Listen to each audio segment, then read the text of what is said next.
Ladies and gentlemen, good evening and thank you to everyone for coming to Love's Farmhouse. Standing room only, how amazing. Just to explain how things are going to run tonight, and I've made notes for the first time in ages, the fire exits are clearly marked in the very unlikely event that we have a problem. But if you need to make a quick exit, we've got organisers to show you where to go. We'd like to thank publicly the Guides and Brownies for giving up their usual booking here so that we can host the event. We will be, as you'll have seen, taking photography and filming during the event. If you don't wish to be recorded, just let one of the guys know, please. The way we're going to roll it is that I'll be inviting each of the candidates to state their opening pitch to you, to introduce themselves. Then we're going to draw lots as to who will go first. Thank you to the people who've submitted questions. We've had over 45 questions, and if you've sent one after 4 o'clock today, apologies from Sam because he hasn't seen it. But what we did last night, just 3 of us, went through the questions we had, and we've tried to get a balance of the kind of questions that will mean something to the people of St Neots, and indeed on some national stories as well. So 7 questions had been written so that we could ask each of the candidates. As of about a minute ago, we haven't seen Guy Lachlan, who's the Reform UK candidate, who hasn't arrived. So we did say we'd start at 7, so we'll be starting, unfortunately, without him. If he gets here, of course, we'll welcome him in. Will you please welcome our candidates tonight?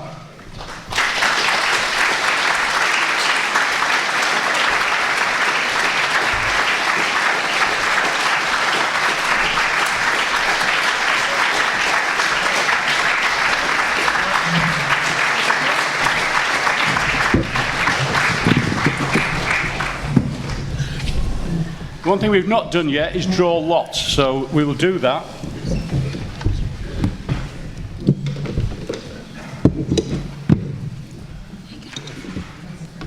Oh, thank you. You're opening them. If you've got number 7, throw it away. I don't know what this number is, Steve. It's number James. Thank you. Oh, is it 4? Sorry. Sure, lots of 4.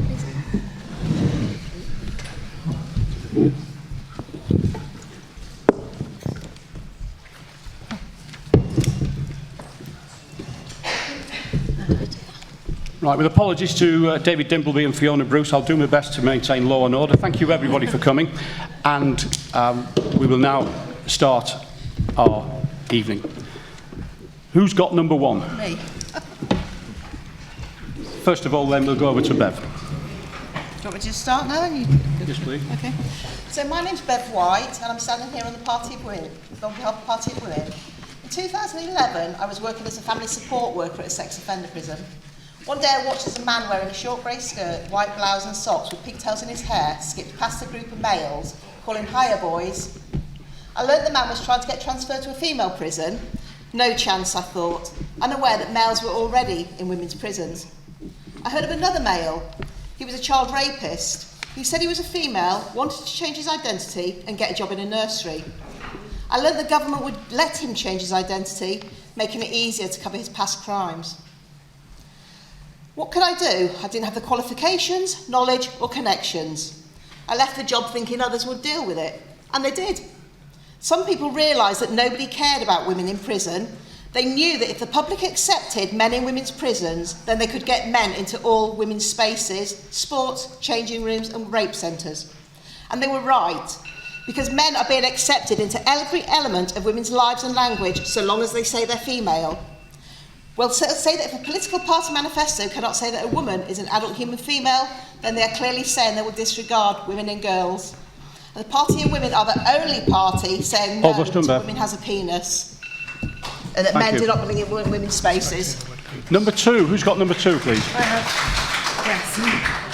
Yes. Mariana. Okay. Good evening. Do you want to?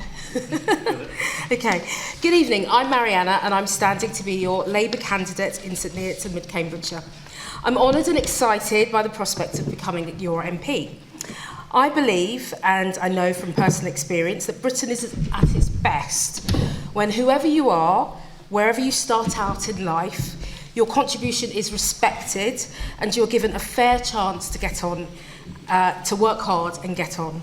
Sadly, for far too many people, especially young people, this just isn't the case.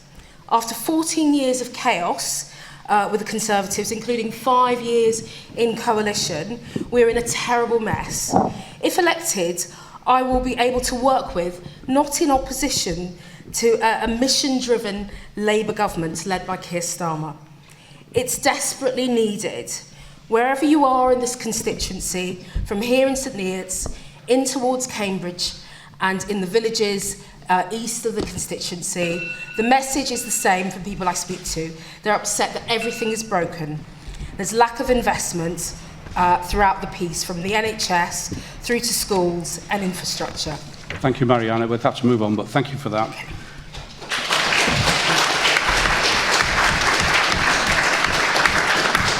And can we move on to number 3 then, please? That would be me, so all on the left.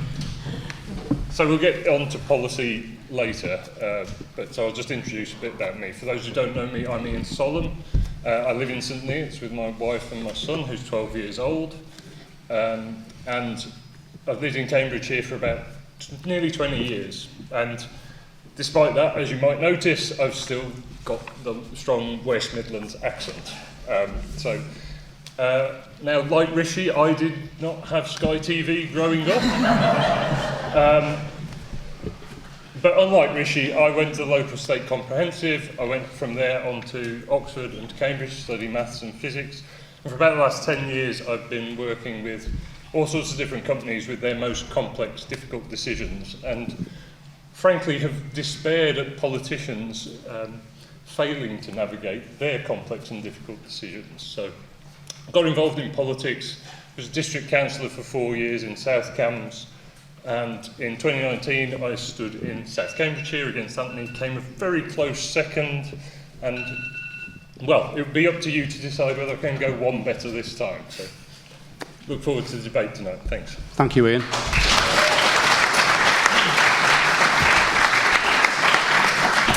Cashier number 4, please. Thank you, Steve. So hello everyone, my name is Stephen and I'm an independent. I live on I'm from the People's Republic of St Neots and I live on Loves Farm, where I've lived for 10 years. I've been a councillor for 6 years, I've been elected as your mayor twice, I've been elected as chair of county council twice, and I currently serve on the cabinet at HDC, which means that I've represented about 40% of the constituency in those roles, and apart from Anthony perhaps, I'm probably the most experienced candidate here. So why elect an independent? Well, like many of you, I'm disillusioned by the blame-shifting culture that's always evident in party politics. If you elect me, I will always put your interests first and not those of the political party. I believe in collaboration over conflict. I won't engage in tribalistic party political bickering. I will always vote with my conscience, supporting the government when they get it right and being a thorn in their side when they don't. And I will invite scrutiny and embrace challenge. I'm happy to justify any vote that I take on your behalf. If you elect me on July the 4th, I'll put principles ahead of party politics. Thank you.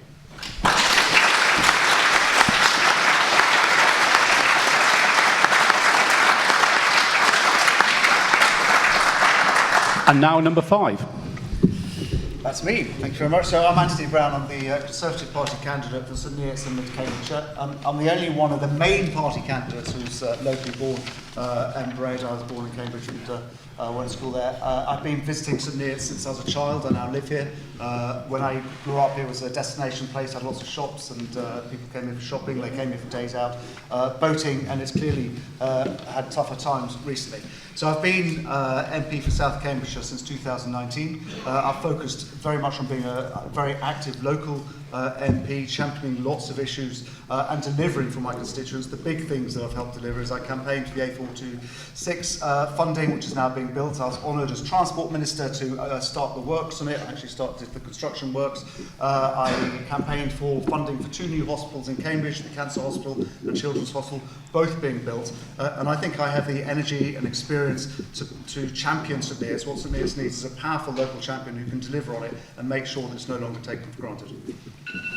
Thank you, Anthony. I guess it's you then, Catherine. Yes. So first of all, I'd like to thank everyone for being here to listen to us all. I'm the Green Party candidate for St Neots in Mid-Cambridgeshire. My name is Catherine Fisher. I was born and grew up and live in this constituency, so I have a deep connection to the area. The Green Party has an ambitious vision for this country that focuses on making everyone's quality of life better, whilst also putting the planet at the heart of everything that we do. Our fully costed manifesto came out yesterday, and in it we explain how we're going to fight inequality and avert climate collapse. We will do this by creating a healthier society, by investing heavily in our NHS and social care systems, and ensuring that everyone has a warm, comfortable, and sustainable home to live in. We will tackle the cost of living by increasing the minimum wage and bringing down bills by returning public services back into public hands. We will rewild our land and increase habitats for our wildlife and invest in renewable energy to generate new jobs and energy security. The Green Party is the only party to offer real hope and real change. Thank you. Thank you, Catherine.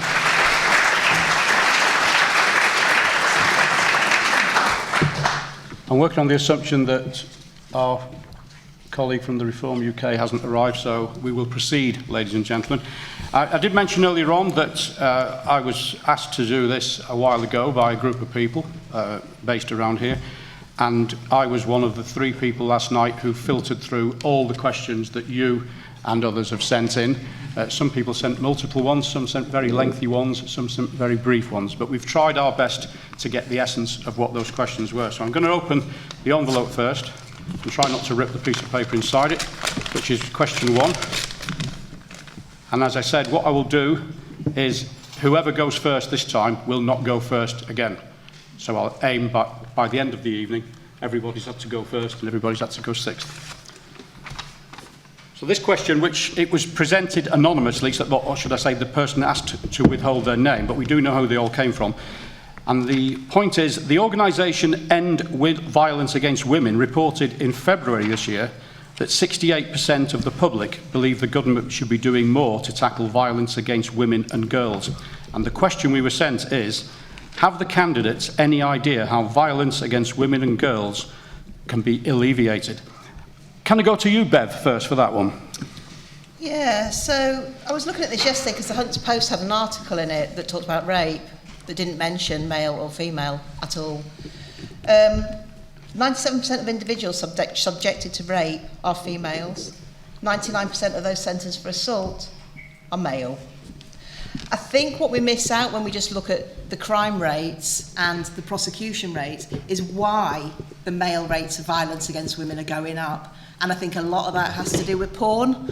I don't know if anybody has read any of Dr. M's work. She's quite graphic, but she put an article out yesterday that was talking about men are watching porn, and then they're going out because they're told they like it. Women like being raped on when you're watching porn. And these are double entry, triple entry, and women are then left abused. And I think porn has a lot to do with it, and online. Thank you, Bev. Anthony Brown. It clearly is a very serious issue, violence against women, and as Bev said, most of it is perpetrated by men. We have introduced over the last 14 years a whole series of new laws to tackle down on that, including things like on coercive behaviour, on strangulation as part of sex, and the rape prosecutions have actually gone up. We've introduced a whole series of measures to try and raise that, but I certainly accept that more needs to be done. We have been investing in women's refuges, and we are also, as Bev knows, introducing or committing to introducing legislation that will mean that sex in the Equalities Act is defined by biological sex, which will mean that rape crisis centres can, if they want, it's up to them to only allow biological females as refugees. Thank you, Anthony. Mariana. Yes. Every year in Parliament, Jess Phillips stands up and reads the names of women who have been victims, and it's really moving. A lot of families sit in the gallery and take that in, and it's shocking. It's been talked about in terms of prosecution rates, and it's to our shame that less than 5% of cases actually result in a positive prosecution. So I think in terms of what we do. There's been lots of obviously data that's come through, but what we need now are positive actions. The Labour Party's committed to improving the rates. Keir Starmer obviously has a background in DPP, so we're looking at more training for police, more specialist units. Mariana, thank you. Yeah. That's all right. I could go on. I'm sure you... Please, ladies and gentlemen, don't think I'm being rude. I'm trying to be fair to everybody. Let's turn to Ian. So I think we need to consider who's the first port of call, and the police do not have a good record. We've seen that the trust in the police from women is, unsurprisingly, given the stories that we've seen in recent times, just awful. So we need to take a hard look at the police.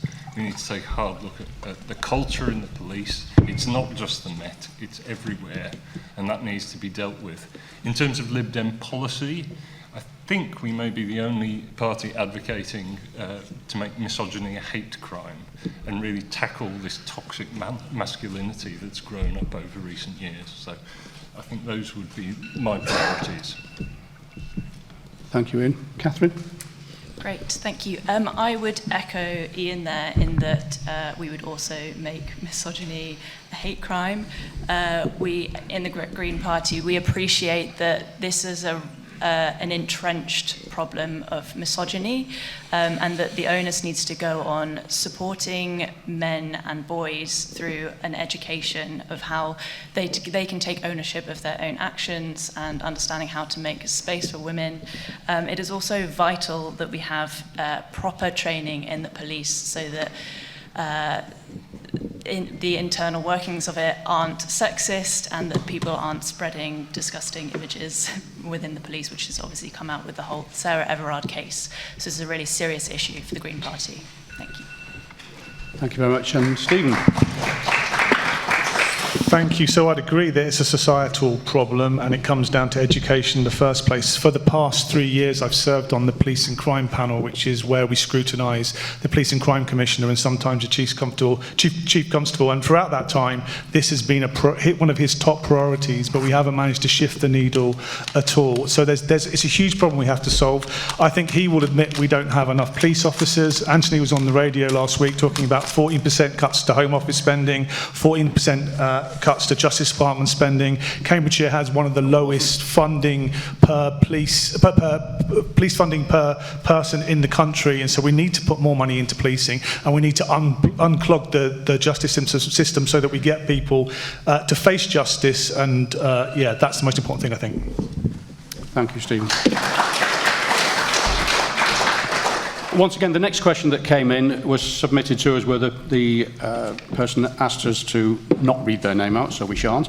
The subject is something that's, I think, near and dear to a lot of people in this town, because it's just a month since the Mental Health Foundation launched Mental Health Awareness Week. And there's already, as we know, the number of self-help groups here in St Neots assisting in the field of mental health. So the question that was submitted, ladies and gentlemen, if elected, what would you plan to do to improve mental health care in this area? Catherine. Great, thank you. The Green Party will invest heavily in the NHS and in mental health services more than any other party. This is a fundamental problem that we've had for the last 14 years, is that mental health services have been sliced and sliced and sliced, and now we're in a mental health crisis. So that would be the first thing. The second thing is to just ensure that people have a safe and comfortable home to live in, and that people aren't stressed about paying bills, because if people are living in poverty, they're so much more likely to have depression. So this is why we'll be insulating homes, we'll be renationalising energy and water, etc., and making sure that the NHS stays in public hands. Thank you.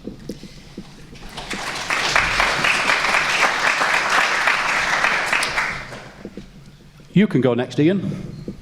Please. Thanks, Steve. Yes, so Norman Lamb was a great champion, the former North Norfolk MP, Liberal Democrat MP of mental health, and actually got the NHS to recognise the equality of mental health and physical health. So although that's been recognised, there's not been the investment in mental health services to make a difference. And you have, as we do have in this town, lots of voluntary groups supporting that. But we really can't have these hugely long waits. So it does need investment in those mental health services. I think one of the things, particularly for me, is for young people as well. And one of the Lib Dems' commitments is to get a mental health professional into every school. I think that's particularly important in St Neots, sadly. Thank you.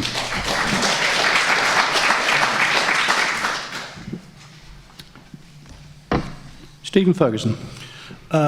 A couple of months ago, I volunteered at the food bank in St Neots, and a young man appeared there who'd been sectioned and then lived far away from home and then dumped in a temporary accommodation in St Neots with no support. He was, I think, 18 or 19. It's completely tragic. So there is no support for lots of these people. I think in St Neots, as a community, I think we've been exemplary in talking about mental health, so having the conversation, being honest about it. We've got one of the biggest walk and talk for men groups in the country. We've got a new walk and talk for women's group. We also have a man cave, and we've also been having 2 or 3 24-hour talkathons where we talk about mental health. So I think communication is important, but obviously funding of the NHS, there's not enough funding for mental health. It puts pressure on the police, it puts pressure on the NHS, and it puts pressure on council. So we need to talk about it more and spend more on it. Thank you, Stephen. Anthony Brown. Mental health is incredibly important, and I was actually talking to somebody yesterday in St Neots whose child had committed suicide as a result of mental health issues, and I am very impressed actually by the self-help groups that Stephen mentioned, and the walk for talk, the men walk and talk, the women's group that follows that, the man cave, and a lot of other groups. And I think that is amazing how the community has come together here. But what I would do is, if MP here, I would absolutely champion those groups, and I would absolutely campaign for better funding for mental health. The NHS, we committed in the manifesto to increase in real terms spending on the NHS. I did in my current constituency in South Cambridgeshire. I campaigned for a lot of improved health facilities. The 2 big ones are the hospitals I mentioned, the Cancer Research Hospital and the Children's Hospital. And the Children's Hospital is actually based on its physical health, but also mental health for children, and that is being built now. Thank you, Anthony. Bev. I think there's an issue with, men and women suffer from mental health issues, and they're very vastly different. I think where women suffer as well is that a lot of mental health wards, once you get on the acute psychiatric wards, they're mixed sex. And women are in danger of sexual assault on these. So actually what I'd like to see is single-sex wards, because, so that women can be accommodated in safety. Because I think, if a woman has been taken in for postpartum depression, which is quite common, and there aren't many mother and baby units, then, she's chucked on a ward where she is increasingly vulnerable, but she's accessible by men. And unfortunately, men with mental health issues, they're suffering as well, but it's not fair that women actually get sexually assaulted when they're there for help. So I think that's an issue that needs dealing with. Thank you, Bev. And finally for you, Mariana. Yes, I'm actually a member of a partnership board for a mental health charity in London, and we look at different ways of accessing mental health provision before crisis stage. So a lot of people talked about being in hospital, and really by that stage it's quite late.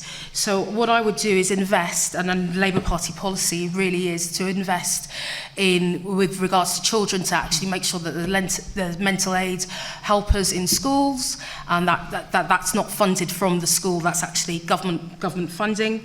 And then also I'd look at social prescribing. It's been touched on. I joined the women and walking group in St Neots. It's fabulous. And just to be able to be out in the open air, nature can play a real role in improving mental health.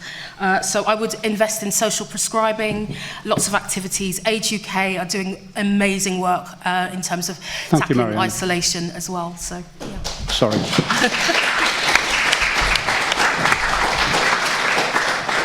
Steve, before you move to the next question, can you just get everyone to turn their devices to silent? Because it's really disrespectful to all the candidates. They're trying to answer the questions, and it's distracting for the audience if someone's... Yeah, the only one that is, if you can hear one that's squawking out, is a timer at the front. It's going off after a minute. Yeah, it's not...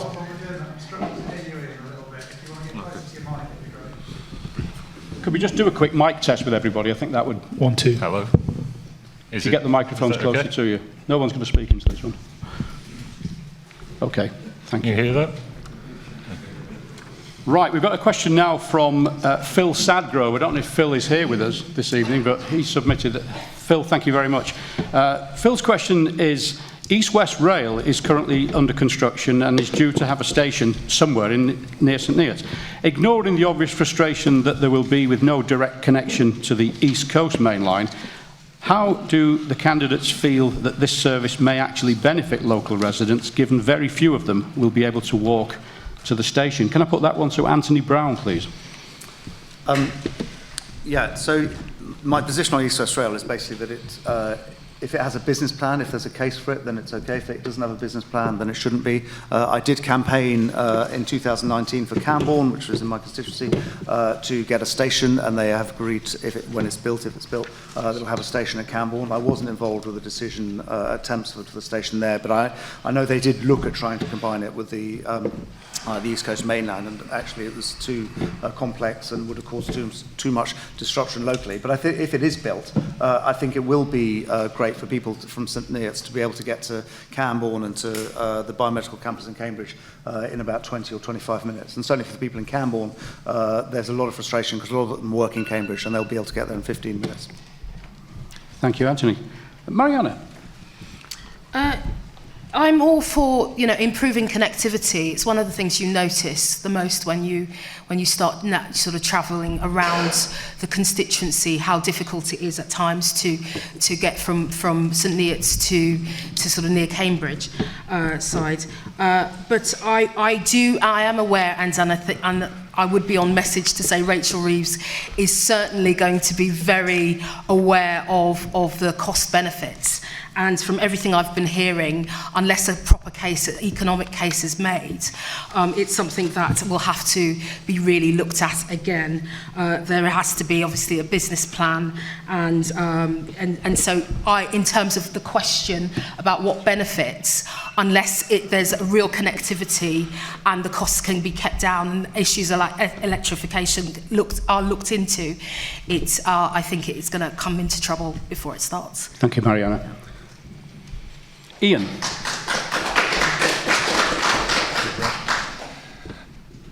So Mariana mentioned the electrification issue of East West Rail. I mean, that is hugely important. I mean, in terms of the actual question about the connectivity for St Neots, I think if it does go ahead, and there's a long way to go in terms of scrutinising this, absolutely a station at Tempsford has to be well connected to St Neots. So that needs shuttle services, that needs good connections to St Neots in terms of cycleways,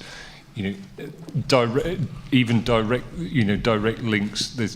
We're looking at in the Cambridge proposals for light rail in the region, those kinds of things all joins up. It's so important to have public transport infrastructure joined up, and if it isn't, it won't work.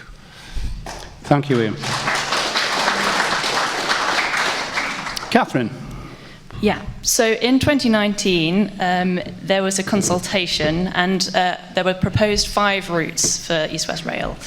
The one that they chose, which doesn't go through St Neots, is the most expensive, the worst for the environment, and the least direct. It stops in fewer existing communities, and from what I can tell, it only will benefit the private developers who are building new houses around Tempsford because they can claim that it has a new station in it. So if I was elected, I would have a new consultation which more people would actually know about, because I'm sure many of you in this room probably didn't know about it, and you would be able to have your say. I would make sure that it doesn't cut through the landscape and cause havoc throughout existing wildlife. Thank you. Thank you, Catherine. Stephen. Is that me? Yep.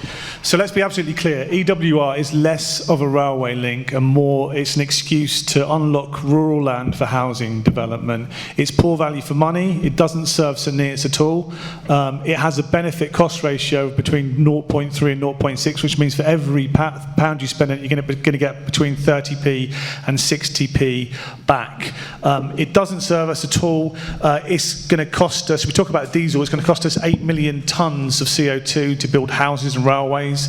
So west of Cambridge, they're calculating about 230,000 people going to have to be housed, and there's going to be about 50,000 people in Barford and Thamesford. So you think the existing population of St Neots is 37,500 people. We're going to more than double the size of St Neots. It's going to be across the border, and it's not going to serve us at all. So I don't think it's really a good idea.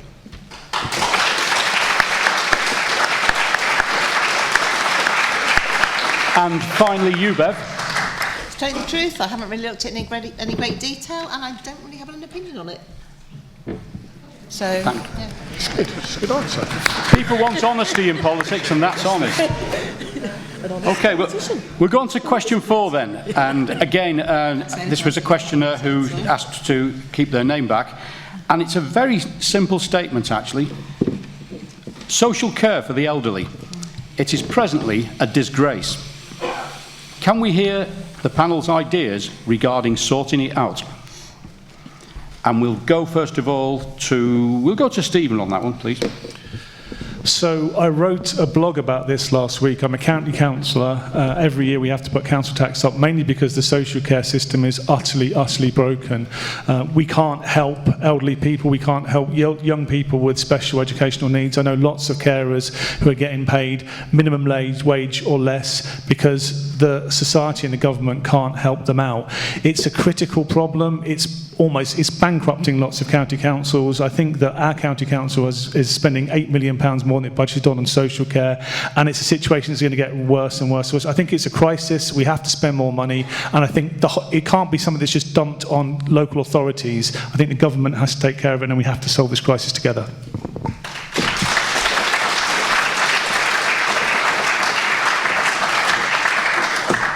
Bev, we'll go to you on that one, please. Okay, I echo some of what Stephen said. You know, social care, we are getting older, we've got the medication to keep us alive longer, and people are failing. I think, you know, people I've known are in their own home, and I think they're the ones as well that are falling through the net. So if you're in your own home, you've got your own finances, and you're not requiring external support to come in, you can also be falling through the net, and I think very often they're missed.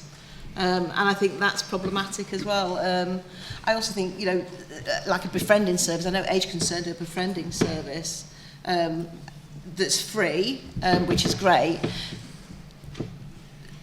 But I don't know, I think maybe there's something maybe we could do more on that front as well, to keep people in their own homes, but keep them in contact and socialise, to keep their mental capacity up. Sorting out social care. Anthony Brown. It is obviously incredibly important that we treat our elderly with respect and care for them in the way that they're absolutely entitled to. And it's obviously a growing problem as we get an increasingly ageing society. We have invested, so the government has invested £8.5 billion last year and this year on social care and promoting it. It's not enough. We clearly need to spend more on social care. One of the key issues that is cause of concern for the public is that if you have assets over the threshold, you have to pay your own money in it. We're committed to introducing a cap so that no individual will have to pay more than £86,000 of their own money on social care. But that is dependent on the government actually funding the shortfall that would result from that. Thank you. Mariana. Yeah, it's a huge problem. If you think about the impact on the NHS in terms of bed blocking, there are so many elderly people in hospital who are fit and able to go home, but they cannot look after themselves. So the first port of call is really to try and get people to stay at home and to work with families, and that's going to take investment. It's going to take actually appreciating carers and looking at funding so that carers can actually have the respite they need themselves to be able to look after loved ones. So you'd have to look with lots of other agencies, and and look, there has to be government intervention.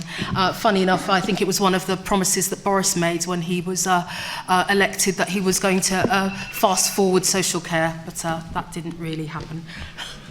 Thank you. Ian Solomon. So, social care is really central to the Lib Dems campaign, you may have noticed, in this election, and that's because it's a very dear subject for our leader, Ed Davey, who's been a carer throughout his life. And if you have a chance to look at any of the party election broadcasts, please find out his backstory, because the care he has for this subject is genuine. And I would actually just encourage you to go and look at our manifesto, because we do actually have a plan on this.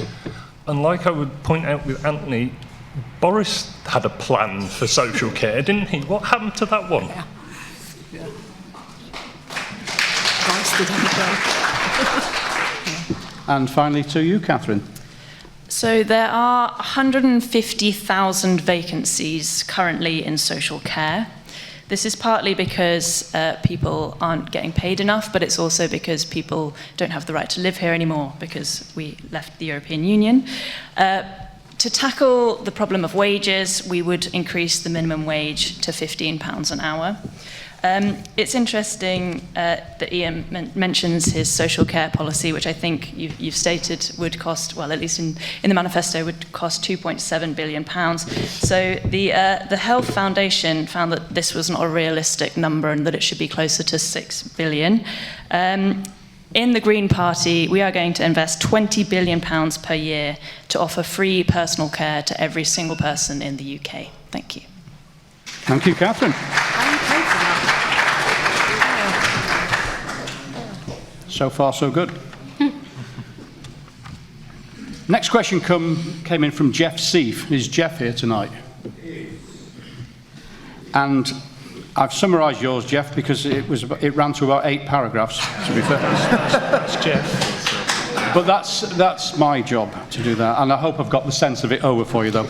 But there was a report published yesterday which led to the political commentator Sir John Curtis saying the next government will need, quote, to address the concerns of a public that's doubtful as it has ever been about the trustworthiness and efficacy of this country's system of government.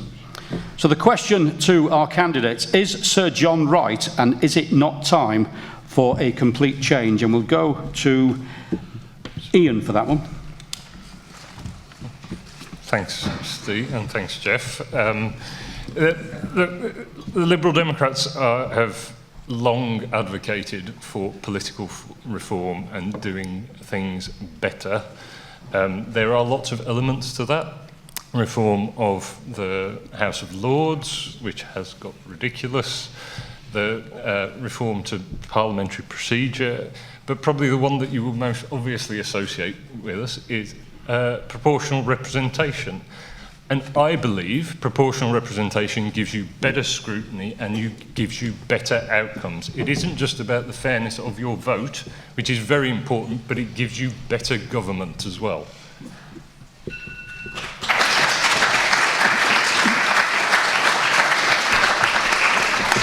Stephen. So I've been elected as a councillor for 6 years. I've served in 2 coalitions at County Council and HDC. And when I first got involved in politics, I thought politics would be about intellectual debate, pragmatic problem solving, but it's none of that. It's just we sit in debates for hours and hours where the red side say one thing, the blue side disagree with them, the yellow side disagree with the red side, and it's pointless. It's pointless. It's just theatre. We need to have a parliament in which we have pragmatic problem solvers who are going to take each issue on its merits, who are going to listen to their residents and serve their communities. Party politics has failed in doing that across the last 14 years, and I think time is up, which is why I'm standing as an independent.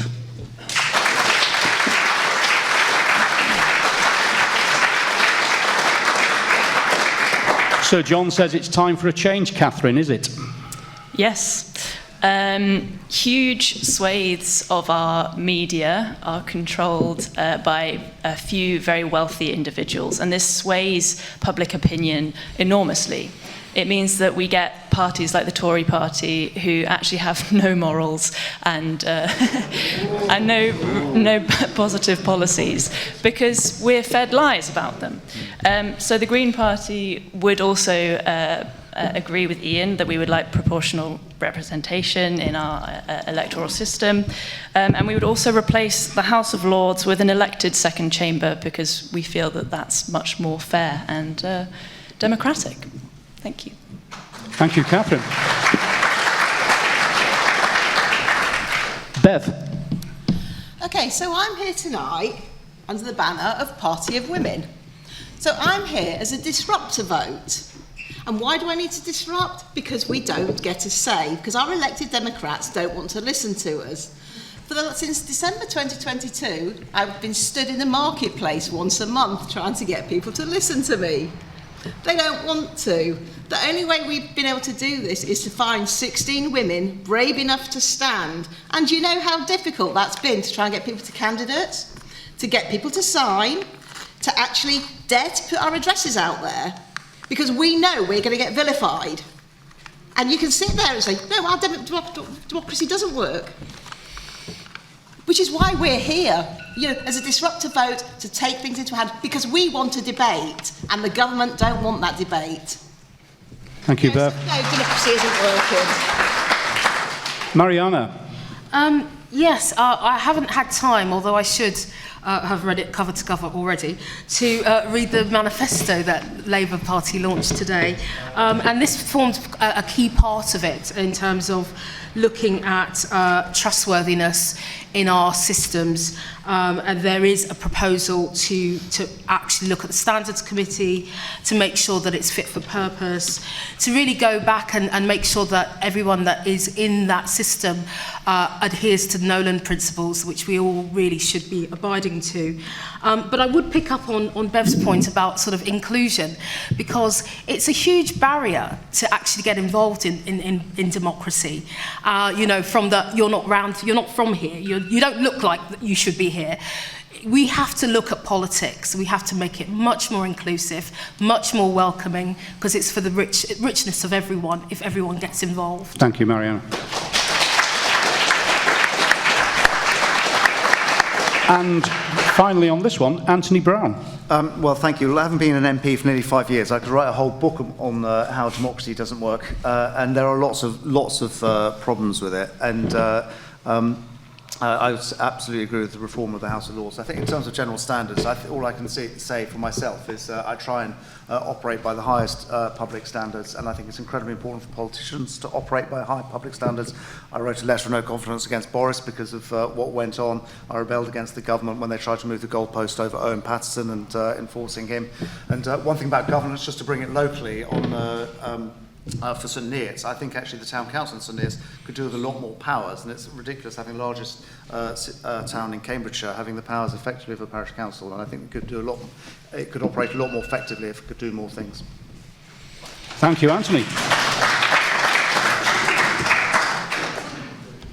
It's good when a retired accountant gets his sums right and everybody gets an equal shot at this, so I know the order I'm going to do these in now. So the next question, and again, it was submitted by someone who said, don't give my name out, please, but it's something I think is near and dear to the hearts of everyone in this room, because we are in a town that straddles the River Great Ouse. We have got Grafton Water just up the road, and the question that came in started by saying the situation with raw sewage being pumped into our waterways is dire.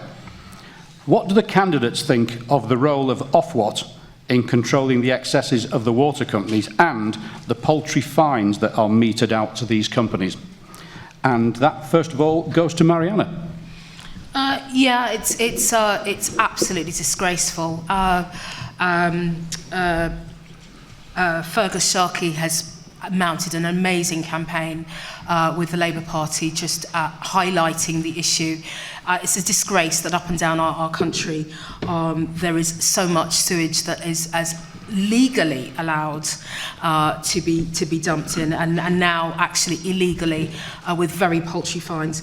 We've actually said that we're going to look into Ofwat because it's not fit for purpose, and we have to look at, I believe, in some cases we have to look at nationalisation, because with our utilities we cannot as a nation continue to countenance our beaches and our tap water just infected. So yes, I'm for strengthening. Thank you, Mariana.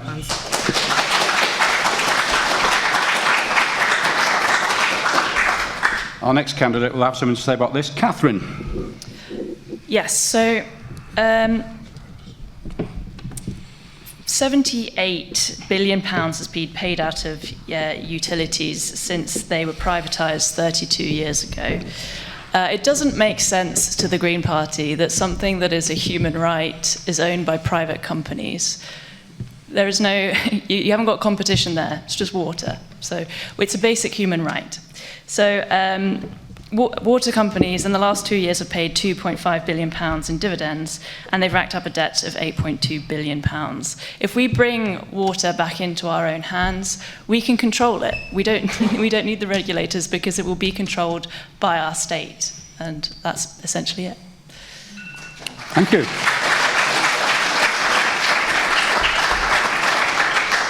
Bev White. I think I probably agree with most on the board. I think we've got an ageing structure that's failing. There's so much stuff going into it, so many new infrastructures, and it maybe does need renationalising so that it's less money for the boys and there's more focus on the infrastructure rather than dividends. Thank you. Stephen Ferguson. So a few years ago I walked along the whole length of the River Great Ouse, and I got to the end with tired feet and didn't put my feet in the water because I was scared it was too dirty. The whole privatisation thing with water is a complete disaster. I think we're putting shareholders in front of people. I also work on the Regional Flood and Coastal Committee with the EA, and I've seen how EA spending has been decimated to the extent they can't afford to enforce river standards and water standards. So another aspect of this is properly funding the Environment Agency so we can hold these people to account. But I'd also agree that nationalisation is probably the only solution to this problem long term.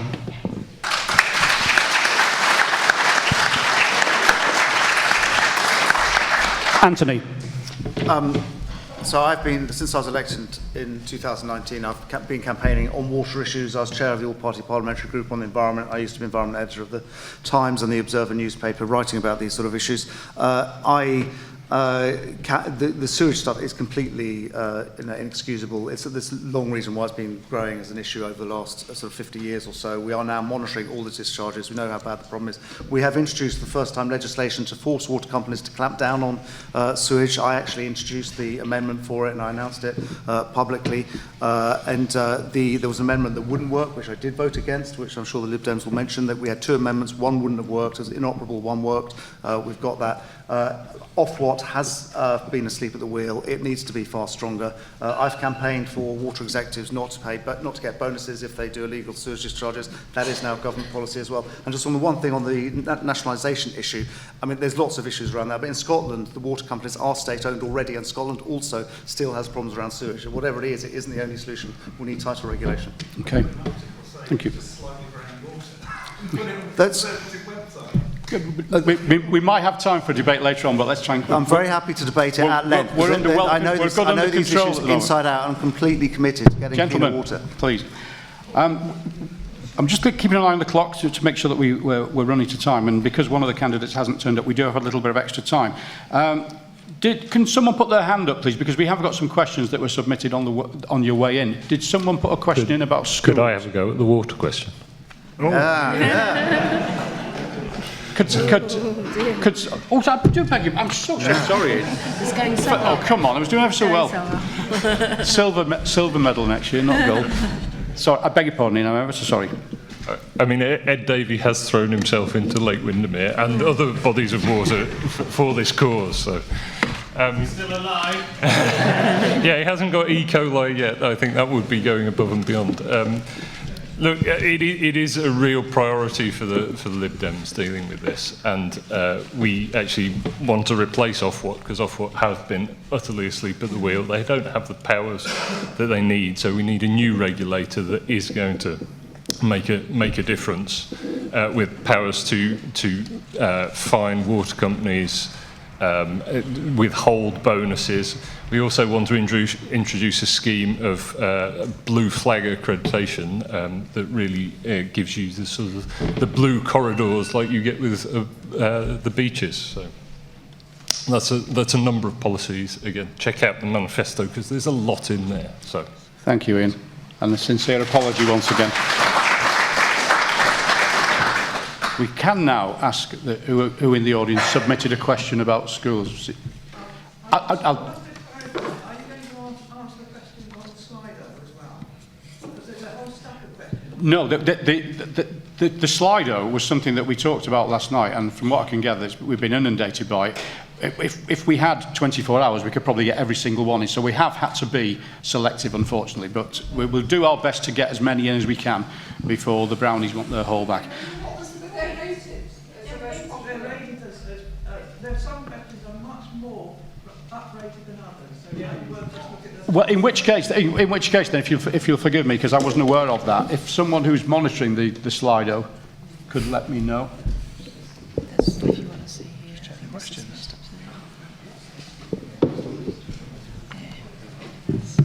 'We're away. 18.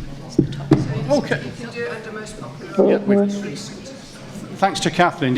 You're dealing with someone here who's a bit of a technophobe, but we've got this. This is very interesting because we've had 19 people like this one, so I will read it out, and because we've now gone through each candidate who's gone first, second, third, fourth and fifth, I will revert to the order that we drew out from a hat, if I may, for this question. And since I started speaking, 2 more people have put thumbs up against it, so I better read it out quickly before someone else does. And it says, St Neots has suffered under apathy and disinterest of the incumbent for years. How will you be different? And first of all, that goes to Bev.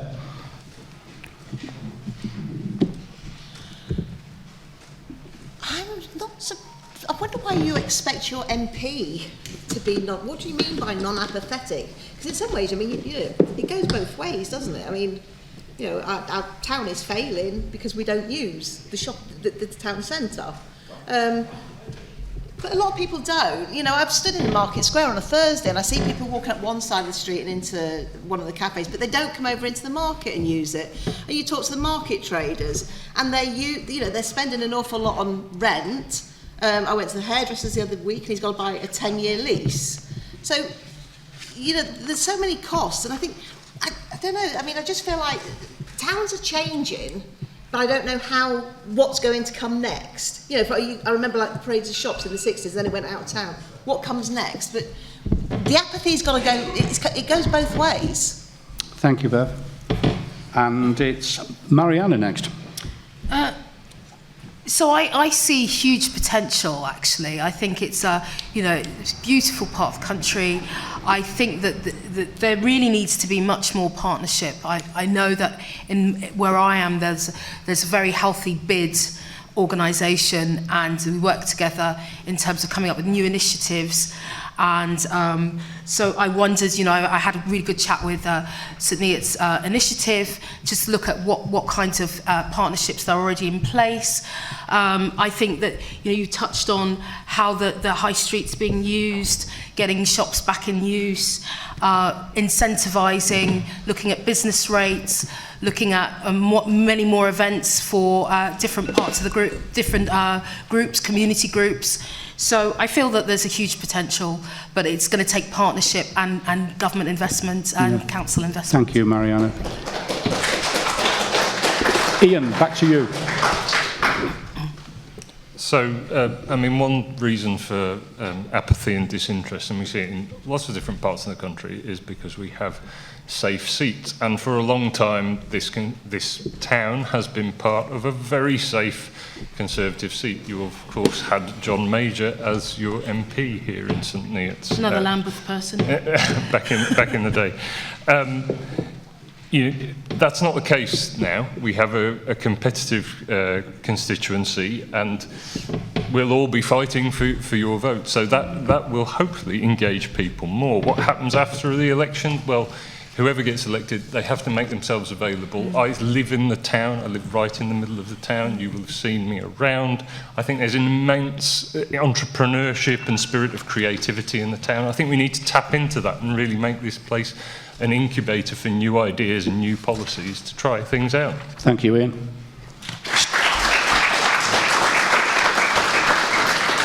Stephen Ferguson. So I think we're talking about the incumbent it was Jonathan Ginogli until a few weeks ago, who's been MP for 27 years and visited the town only a handful of times. Doesn't usually turn up to Hustings, so well done, Anthony, for turning up. I mean, I've already been doing this, yeah? I've been doing this for the last 6 years. I've been present, I've been visible. If you look at any other candidates, question them on social media, I'm always going to be the one that answers back. I get told off for it all the time, but I'm always want to communicate with you. I want to listen with you, even on Facebook and on Twitter. I want to listen to you, communicate with you, and I want you to guide my voting decisions. And when I vote, I want to be able to justify them to you. So I'm never going to stop communicating with you. I'm never going to stop serving you, and I'm not going to be an anonymous MP when you elect me.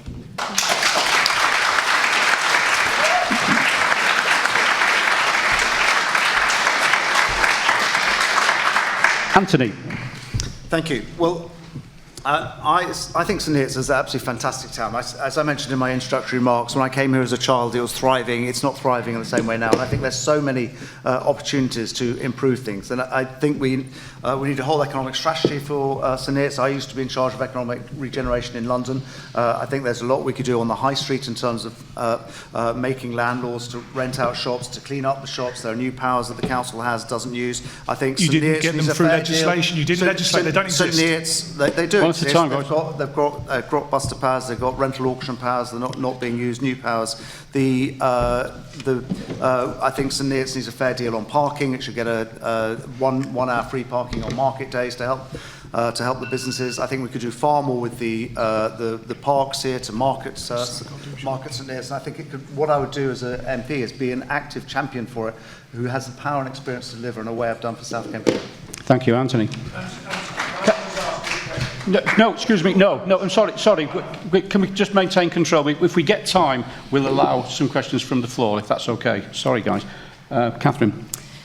So you say that it used to be thriving, but it's not thriving now. Who do you think's been in power for over a decade?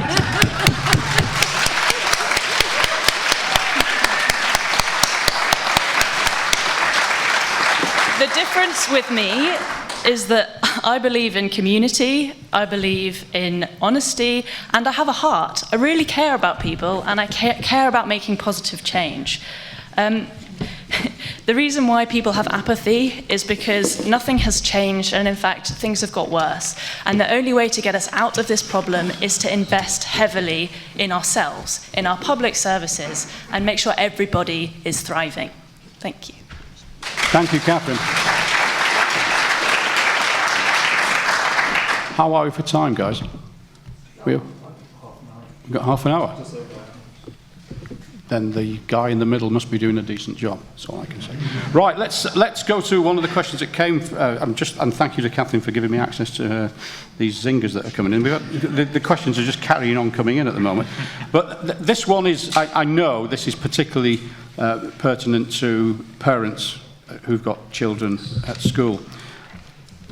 How would you improve the secondary schools, specifically Long Sands and Ernulf, and have academies failed?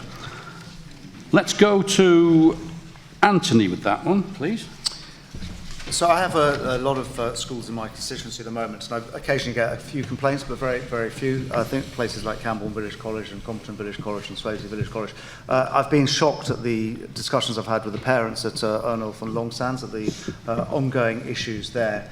Really heart-rending issues. I've met many parents. I've got a public meeting next week. I've met teachers. I've met trade union reps. I've also had meetings with the head teachers and the chief executive of the Australia Trust. I did a petition on it. I took the results of that petition to the Schools Minister, Damien Hines, and the senior executives of the Department for Education. They accept there is a real problem there. And in fact, the senior management of Australia accept they have issues as well. Longstands has improved. It obviously got a good rating at Ofsted, but what I ultimately think needs doing is that they need rebrokering, being brought under new management, and that parents in St Neots have a choice. That they don't have a choice just between two schools run by the same academy, but should be able to go to different schools run by different academies. Thank you, Anthony. Mariana. Yes, there is obviously lots. It's come up lots on the doorstep about how parents feel really disempowered. So the first thing to do is to look at the governance issues and how the communication has been with parents, because that's been sorely wanting. And then also the Labour Party, in terms of the manifesto, has talked about how we're going to make the standards better in terms of real governance. So to have a regulating body that has a bit more teeth and looks into how these sort of quite commercial-based trusts are actually running things, and making sure that actually they're answerable to parents as well as their shareholders. Thank you, Mariana. Ian Solom. So I've also had lots of conversations with very concerned parents, and I think many of them were quite surprised by the Ofsted result, actually. And that's a real problem, because Ofsted is pretty much the only line of accountability with the academisation programme.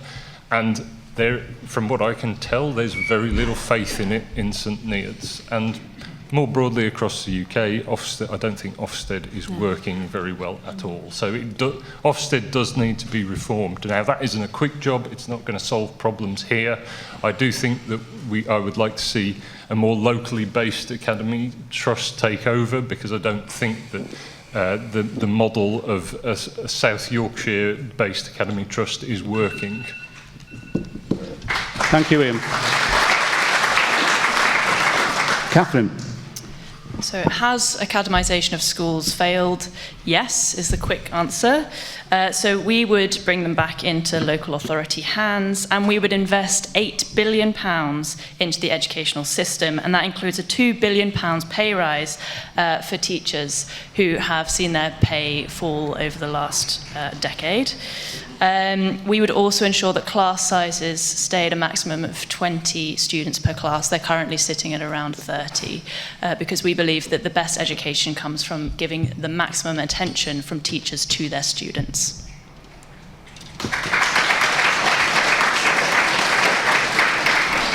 There's a lovely question for Catherine. Many of you will have seen it, but I'll ask her that one in a moment if she's not seen it yet. Stephen Ferguson. So, I also agree that the academy system is broken. I got into politics by being the chair of governors for an outstanding LEA school in London. I think in those days, schools were accountable to parents, to local politicians. These days, they're accountable only to shareholders and nobody else. I think the issue at Australia is a complicated one. I agree that we need to split the academy, the trust. So we're the only town in the country which have both schools under a single academy trust.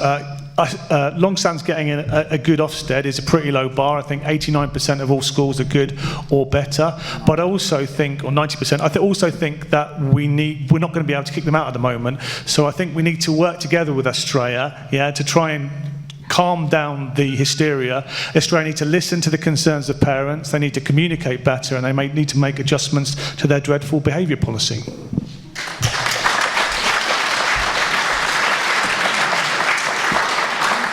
Finally, Bev. Okay, so academies were set up as a money maker, so if they're making money, then they're working. If they're not, then they're not working. There are problems with the schools. We wrote to women's group I belong to. We wrote to the council 2 years ago and informed them about unlawful policies that are going into school.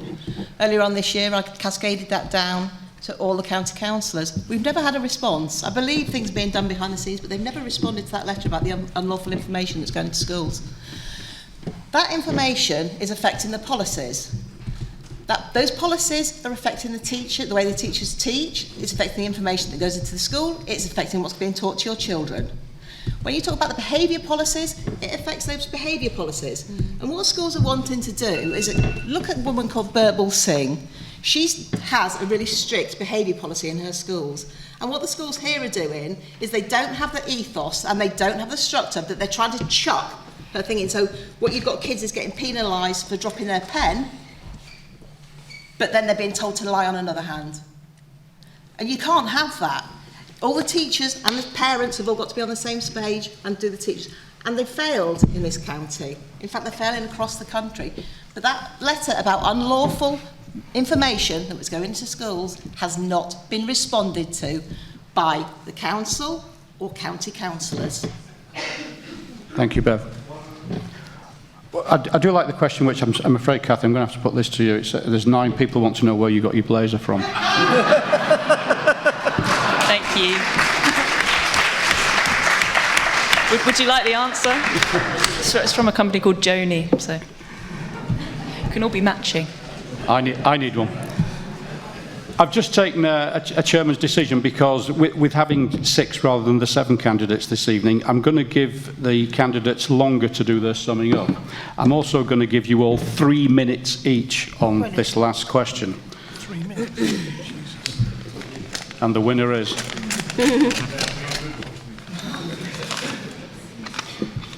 Is Paul Nicol here?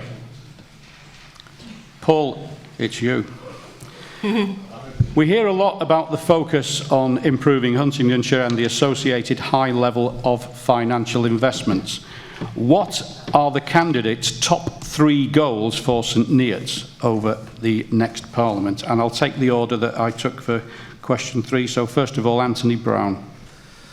So, as I said earlier, I think St Neots is a fantastic town. I think there's huge opportunities here to really get it going again, to bring back life in the high street. We need a proper economic development strategy supported by business with buy-in from the district council and the county council to look at all the different opportunities there are and the different powers and the different funding mechanisms to get the high street, the shops opened again. Those that are closed, there's a very high vacancy rates here, far higher than like Huntingdon or St Ives.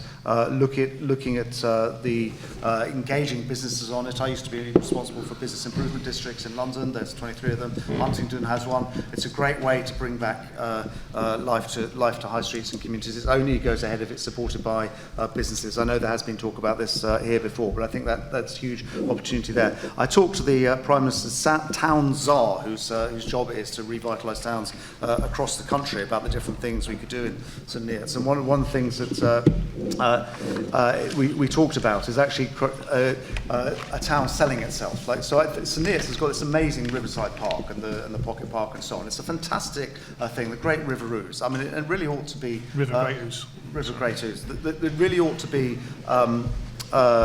promoted a lot more, and people should know a lot more about it. I think I was talking to the people yesterday who use the river about the facilities here compared to facilities in Ely, for example. It's more difficult to get moorings here. There's less. It's less easy for people to come here on the river and take advantage of the town. And I think that would be the real thing, really getting a sense of mission again. One thing I've done in the past is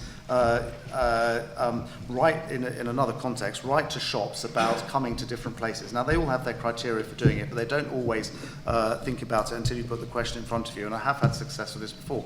I did a survey of people in St Neots about what sort of shops would you like here. Then go to the chief executives, write to them and say, have you considered this? It's the biggest town in Cambridgeshire. It needs to get the recognition that it strongly deserves. It needs a fair deal compared to Huntingdon. Huntingdon has, obviously, it's got all the big shops, but it's got the police, it's got the hospital, it's got that's all sort of the background. It's the seat of the district council, and I think St Neots needs somebody who'll punch for it, champion it, and actually get what St Neots deserves. And you need someone. So you've got Stephen already. Well, he's done a lot of good things for the town. You need somebody who can operate at a national level. Somebody who knows how the levers of government work. Somebody who knows how to use Parliament. Somebody who's got the experience of delivery. As I said, I helped campaign for the money for the A428, which I called the A426 earlier, the A428 and the A421. and the A421, which it changes into. I started that work, so I got the money for the hospitals, I got the station for Campbell, and you want somebody who actually has the experience and the track record of delivering and working for his constituents. That's 3 minutes, Stephen. Well done. Sorry, I beg your pardon. Anthony, I beg your pardon. It's usually Stephen that talks. Usually Stephen that talks for that long. Okay, who's next? We've got Mariana, please. Yes. Yes, I would say this is a unique time in that there's going to be a lot of change. Obviously, we're looking forward to a Labour government, and I would say that the first thing that I would prioritise is really working with some great Labour allies that are already in place here. So I have to shout out to Nick Johnson, who is actually doing tremendous work, and I think I've worked with several MPs, one of which is a devolution shadow minister, and so there will be a lot of money that it's part of the Labour plan of making sure that we take money from central government and actually give it to mayors so they can spend actually with the local insights and work in partnership. So Nick has got a real role to play. And then, as touched on, local economy is really sort of powering that. So working again with Labour colleagues like Sam Wakeford, and looking at how we make the sort of really inclusive economy and power the high street and get more people using it. And then I think something really close to me is actually looking at our plans for the skills agenda. We have so many people, not just young people, actually people like myself in their 50s that have chosen to have a second career. We need to make sure that people are living their best lives and are able to access all the opportunities, whether it's life sciences that are on our doorstep that we actually lead the country in. And I think that people can look to navigate into new careers. Young people can actually look at opportunities like apprenticeships. So those are my three main priority areas. And yeah, I think there is so much opportunity, but it's really going to take partnership and a new incoming Labour government with hopefully a new Labour MP. Thank you.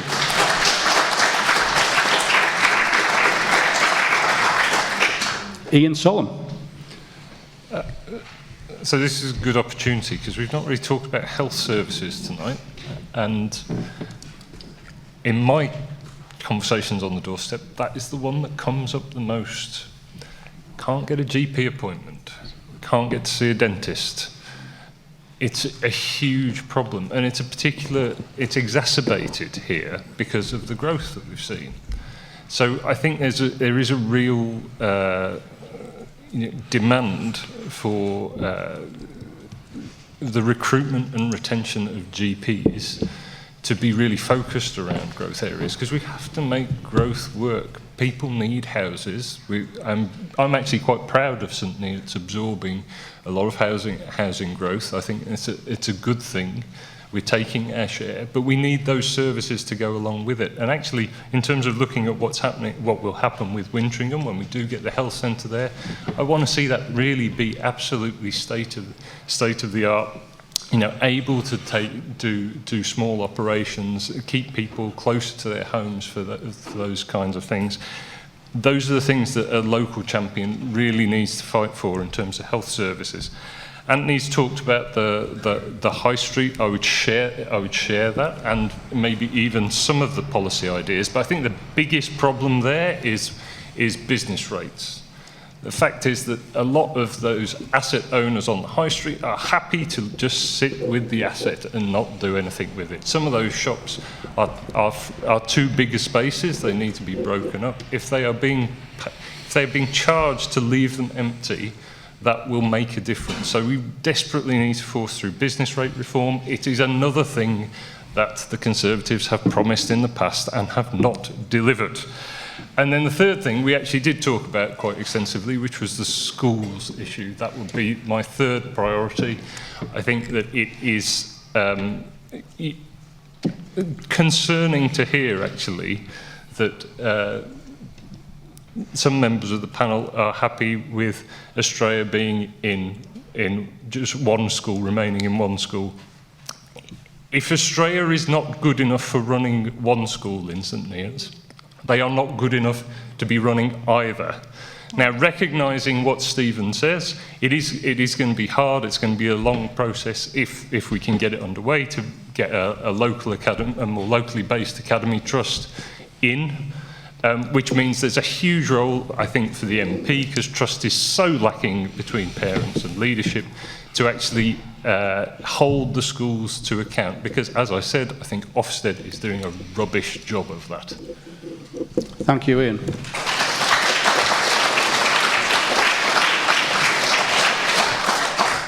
Catherine. A few years ago, Cambridgeshire was ranked as the most nature-deprived area in the UK. So it's clear that we need to invest in our natural resources. We need to make our green spaces more biodiverse and rewild areas of our green land. This isn't just because it's nice and that we like nature, but these are pivotal cornerstones of a sustainable and thriving society. We currently have a water crisis in Cambridgeshire. I'm not sure if you're aware, but we are lucky enough to have the largest quantity of natural chalk streams. 85% of all chalk streams in the world are actually in the UK, and we have a lot of those in Cambridgeshire. But recently we've had to start pumping water back into those streams because of the unsustainable rates of development that we've had recently in Cambridgeshire. So the first thing I would say is our planet, our environment is really, really important. Second thing is public transport, and of course this always, everything that I will mention here feeds back into the planet. So public transport, trying to minimise the amount of cars that we have on our roads so that we're not pumping out toxic fumes and making climate change even worse than it already is. So for every pound that we invest in bus systems, you actually receive £4.50 back just from the economic benefit of investing in public transport. People can get to work more easily, people can just travel around, that's why that works. And finally, I forgot to mention here that importantly, the new busway that's being proposed that's going to go through Cotton Orchard, I would oppose that vehemently because I don't believe that that's very environmentally friendly. And finally, yes, the NHS is very, very important. I know people, like Ian said, are not getting GP appointments when they need them. This is due to a chronic underfunding of our NHS system, and like teachers, we would give all NHS staff a real-term pay rise, not only because they are literally saving our lives, but because they worked through a horrific pandemic, and this government refused to give them a pay rise after that, which is absolutely disgusting, quite frankly. So I think I'll end there. If you would like more information, our manifesto has been released, so please go and check that out. It's fully costed, so you can see how we'll actually be paying for all of this. Thank you. Thank you, Catherine.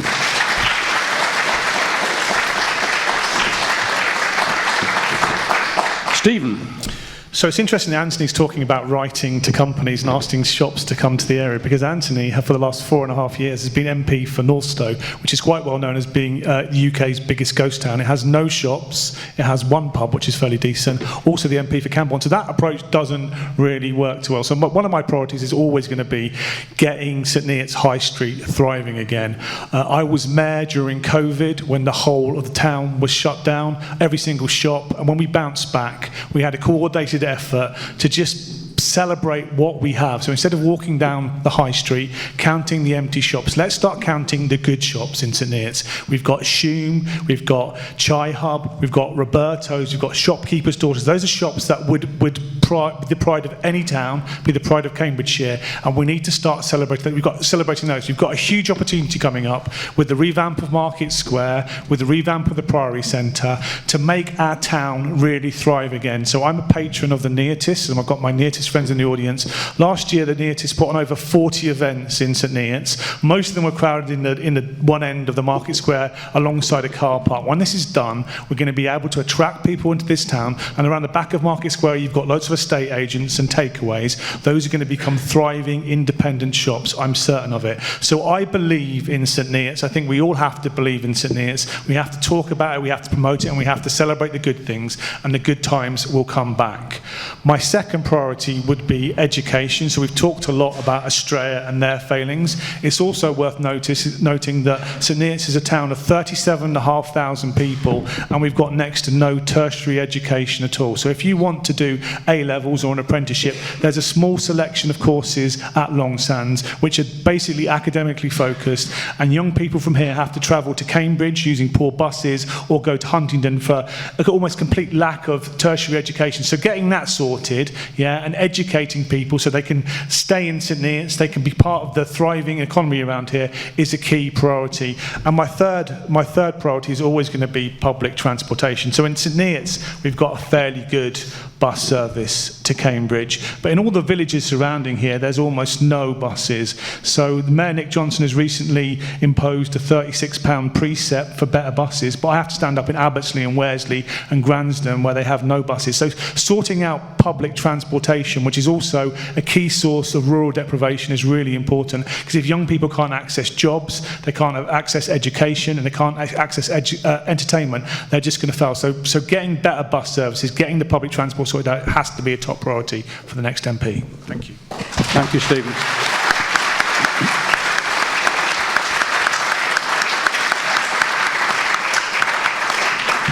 All these people you've been speaking to on the market square, Bev, what have they been saying to you that they would want you to do? I don't really go that far, actually. We've been talking about different things, but I think I'll give this question a miss, because actually I'm not going to get your vote, so I would just be wasting your time and your energy, I think. Oh, I think we'd like to hear what Bev thinks, I think, would we not? Come on. Well, I don't have one, allegedly. No, it's okay, because I'm not going to, and it would just waste your time, I think. And it's not something I've given a much thought to either, really, unfortunately. Okay. Okay. Honesty there for you. Before we go on to the final summing up, ladies and gentlemen, a lot of you have been submitting questions through a fancy little gadget that I'd not come across until last night. You'll have heard of YouGov, you'll have heard of Infosys, you'll have heard all of these organisations that do polling. Has anyone in this room ever been phoned to ask their opinion in a poll? Good, because you're about to tonight. We are going to hold a poll. The questions will be available, and I think, where's Lara? Oh, Lara's over there at the back. If you've got your iPhone with you, if you've not scanned this app already, do take opportunity to do it. Sorry? I do not know. It's far too technical for me to know. Hopefully not. God, no. Oh, okay. There's always one at the back. So you will have the opportunity to do so. And if you don't have one, I'm sure we could offer you a card where you could write the name of the candidate that you would have preferred, and we can add those on manually later on. We're not publishing the result of that on the night. I don't think we're going to get a chance to catch our breaths. A bit disappointed that none of the candidates have said that this town's got the best community radio station in Great Britain. It's got the greatest community radio station in Great Britain.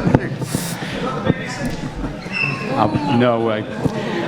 I'm going to return to give an opportunity now. We'll give 2 minutes for each of our candidates to sum up, maybe based on what they've heard tonight, maybe some of it they would have said already. And I'm going to revert back to the lots that we drew at the beginning, because I've tried my very best to make sure that everybody gets a fair shout on this and gets in reasonable order. So Bev, we'll start with you. Okay, so in order to run a country, the basics need to be covered: housing, employment, education, health and crime. Each of these areas affect women and men differently. If we disguise the sex of some men and women, then the default becomes male, and we fail to consider females, who form 51% of the population.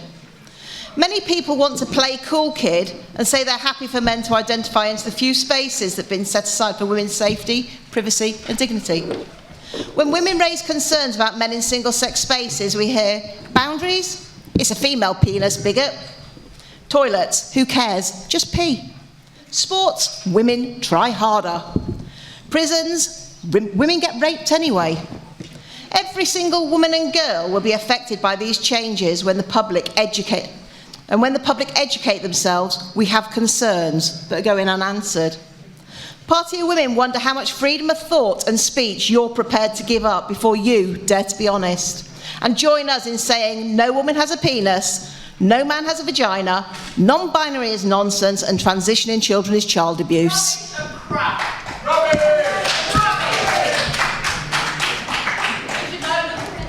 Mariana. Wow. Okay. I just want to say thank you, everyone, for coming out tonight. It's so heartening that to see so many people really engaged and passionate about politics. And I just say that, a lot of the time people, friends will say, why are you involved in politics? It's just, nobody cares. But actually, from everybody here, like there's standing room only, people do care. And so that's just been fantastic. I've always believed, and it's been really encouraging, that we have in this country just great social mobility, the social mobility concept that everyone should be able to fulfill their potential, no matter where they start in life. It's a core tenet of our British identity. But I think getting sort of serious to the serious issue.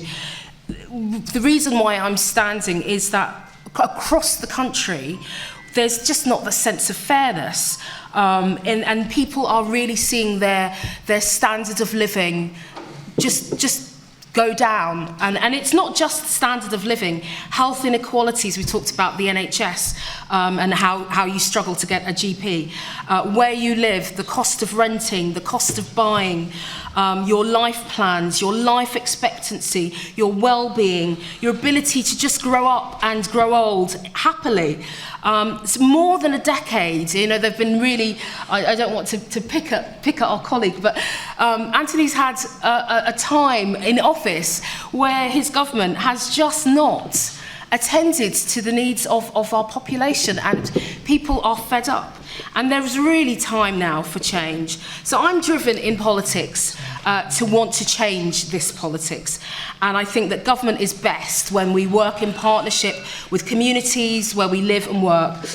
So I would just like to say that if elected as your MP, I would work with a Labour government. I will live here. I will work tirelessly with you and my colleagues in Westminster to make sure that St Neots and Mid Cambridgeshire is back on the map. Thank you.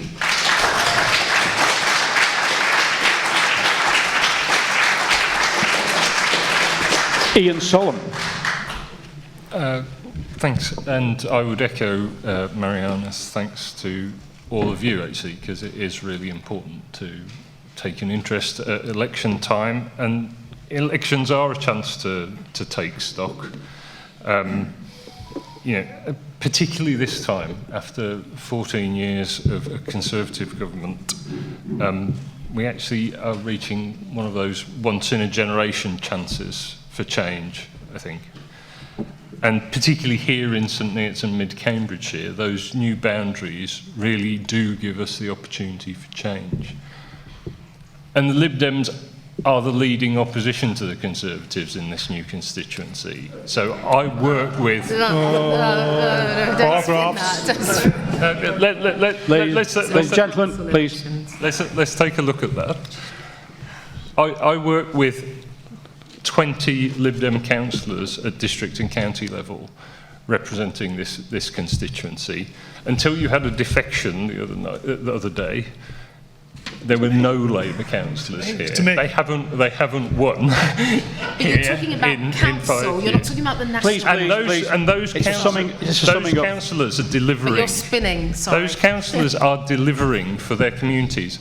We elected a Lib Dem county councillor in this town 18 months ago, less than 18 months ago. His work, and I've worked with him on this, has uncovered millions of that the town is owed. That's the difference that a Lib Dem can make. And the fact is, people need to think about, do they want to wake up with a Conservative MP on the 5th of July? I think that a Lib Dem can make a huge difference. Someone who's made their home here. That's what I've done. I am invested in this town. I love it. I care about it. And I think, you know, we can deliver a fair deal for this town with a Lib Dem MP. Thank you, Ian. Stephen Ferguson. So he's lived here for about a year and a half. Yeah, I've been here for 10 years and I don't count as becoming around here, so you're not going to get away with that. Just mentioned the Lib Dem defection. It was a district councillor called Martin Hassel who defected to my group, the Cambridgeshire Independent Group at HDC, because he was sick of the party politics and bullying from the Lib Dem party. So let's not talk about that. So I'm not going to take my full 3 minutes, but I think the perception around here is that St Neots has always been ruled by Huntingdon and played second fiddle to it. We have a unique opportunity now to elect somebody in the county's biggest town who understands the town, who lives here and who loves it. Until recently we had a Conservative County Council, a Conservative District Council and a Conservative Mayor, and bit by bit we've chipped away all of those levels and there's only a Conservative MP left. And of course for the last 27 years that MP has been completely absent. He didn't come to Hustings and he hardly ever visited us. So as we elect our first MP in St Neots and Mid Cambs, I think it's important that we elect somebody who's lived in this town, served this town, and basically communicate with you all the time. I love this town, I love you people. So for Anthony Brown, Ian Sollum, when you write on your leaflets, yeah, St Neots needs a champion, St Neots has a champion, and on July the 5th I'll be the champion of Mid Cambs too. Thank you very much, vote for me.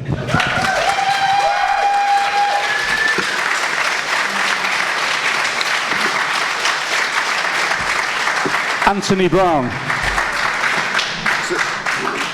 I've been MP for half the new constituency since 2019, and I write a weekly newsletter for my constituents. One thing I've discovered as an MP is if you don't tell people what you do, they assume you're doing nothing. I work incredibly hard, and I got huge feedback on this letter, people not believing them out, the number of different things that I do. I sent my last one when Parliament was dissolved, and what was really touching was the response I got from my constituents, saying, hundreds and hundreds of emails, people saying what a great MP I've been. And there's a lot of people saying, we're not Conservatives, never voted Conservative, but we think you've been a great MP. And I've actually been approached by people from other parties saying, can you come and join our party from Lib Dems and Labour, because I've been such an effective MP. So that is my track record, and I want to bring that to St Neots. I think St Neots, as I say, I've known St Neots my whole life. I think it's got a huge opportunity. I'm not going to do down the work that Stephen's done. I know he's done a lot of great work. You've got Stephen. What you also need is fresh energy, fresh blood, fresh ideas, someone who can actually challenge.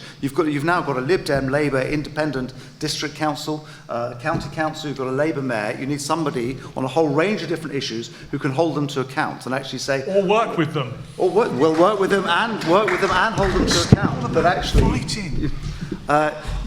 you don't. It's not necessarily in the interest to have everyone in exactly the same party doing the same thing at every level of government. So what I will be is bring my experience, bring my track record, my experience of national government, of Parliament, of working in the local authority in London, to champion St Neots and deliver the change that is needed for St Neots. St Neots needs a new deal, it needs a fair deal, and I'm the one with the experience and the track record to deliver that.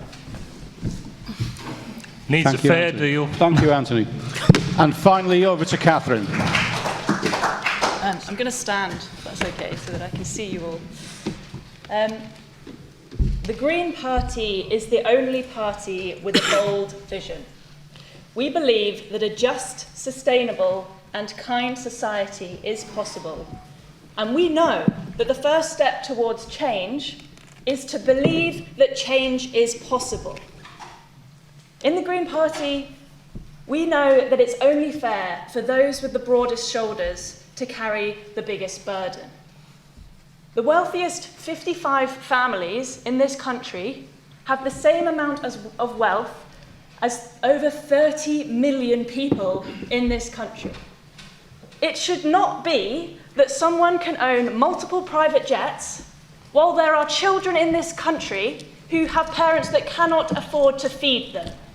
That is a political choice. As a society, we have been conditioned by the media and by the two big parties that to vote for anyone else is a wasted vote. Voting Green sends a message to those in power that we want something better, that we care about homeless people, that we care about refugees, that we care about impoverished children, that we care about disabled people, that we care about trans people, that we care about the tens of thousands of Palestinian people buried under the rubble of their own homes. We care. The Tories are toast. If you cannot vote with your heart at this general election, then when can you? Thank you.